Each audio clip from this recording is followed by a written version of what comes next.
બેફામ દોડતા ડમ્પરોને લઈને એબીપી અસ્મિતાના અહેવાલની અસર થઈ છે।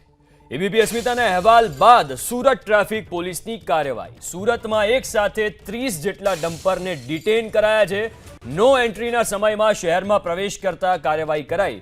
ગઈકાલે ડુમસ રોડ પર ભારે વાહને એક વ્યક્તિનો ભોગ લીધો હતો।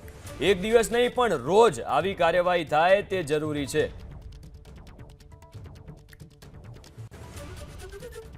એબીપી અસ્મિતા ઉપર ડમ્પરોના કહેરનો પર્દાફાશ કરવામાં આવ્યો હતો ત્યારે પોલીસે તમામ એ ડમ્પર ચાલકોને એક બાદ એક પકડવાની શરૂઆત કરી દીધી છે। તસવીરો તમે જોઈ શકો છો, એક બે નહીં પરંતુ 30 ટ્રકો છે અત્યારે લાવવામાં આવી છે।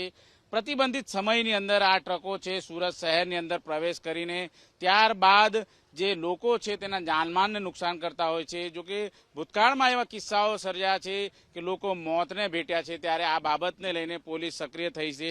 આપણી સાથે એસીપી એસઆર ટંડેલજી મોજૂદ છે। સાહેબ, કયા પ્રકારની કાર્યવાહી? સુરત શહેરના પોલીસ કમિશનર શ્રી અનુપમસિંહ ગેહલોત સાહેબને ખાસ સૂચના કરેલી કે પ્રતિબંધિતના સમયે જે ભારે વાહનો આવે છે જેના લીધે પ્રાણઘાતક અકસ્માતો બને છે